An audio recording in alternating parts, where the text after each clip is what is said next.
Ferdy Sambo dan Hendra Kurniawan buka suara soal dugaan keterlibatan Kabareskrim di bisnis tambang ilegal. Bisnis gelap tambang ilegal mencuat setelah viralnya pengakuan mantan anggota polisi bernama Ismail Bolong. Ismail Bolong menyebut dirinya menyetorkan uang miliaran rupiah ke Kabareskrim Polri Komjen Agus Andrianto.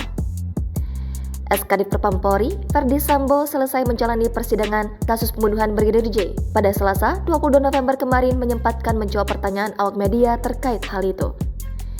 Dia membenarkan bahwa surat laporan hasil penyelidikannya yang ditandatangani 7 April lalu terkait tambang ilegal tersebut ada.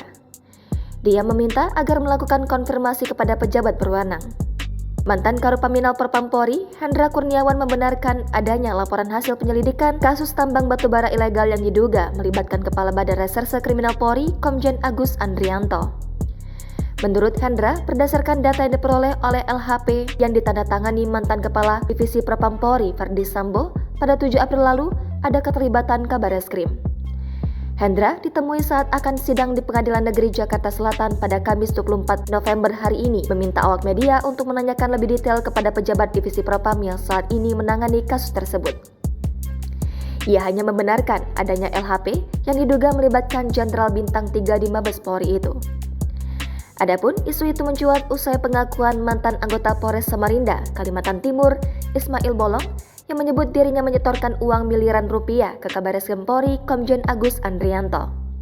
Dalam video awal yang beredar, Ismail mengaku menyetor uang sebesar 6 miliaran rupiah. Ismail Bolong yang juga mengklaim merupakan anggota kepolisian di wilayah hukum Polda Kaltim menyebutkan dirinya bekerja sebagai pengepul batubara dari konsensi tanpa izin.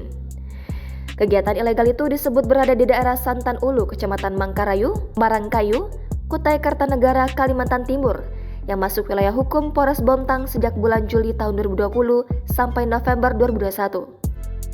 Dalam kegiatan pengepulan batubara ilegal, Ismail Bolong mengaku mendapat keuntungan sekitar 5 miliar rupiah sampai 10 miliar rupiah setiap bulannya.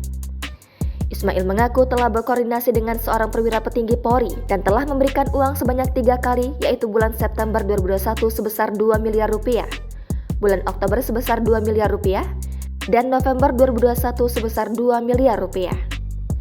Akan tetapi, belakangan Ismail menarik pengakuannya dengan membuat video klarifikasi bahwa ada perwira tinggi Polri yang menekannya untuk membuat video terkait pengakuan pemberian uang terhadap Komjen Agus Andrianto.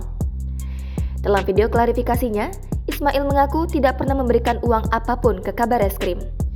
Ia juga mengaku video testimoni dirinya soal adanya setoran uang ke Kabareskrim dibuat atas tekanan dari Brigjen Hendra Kurniawan yang saat itu menjabat Karopaminal Propam Polri pada Februari 2022. Saya ditelepon 3 kali melalui HP, salah satu HP Paminal Mabes. Kamu harus baca bikin testimoni katanya. Saya tidak bisa bicara pasal itu, pasti Polda pada saat itu Polda. Akhirnya pindah di hotel. Jangan lupa subscribe, share, komen, dan like ya.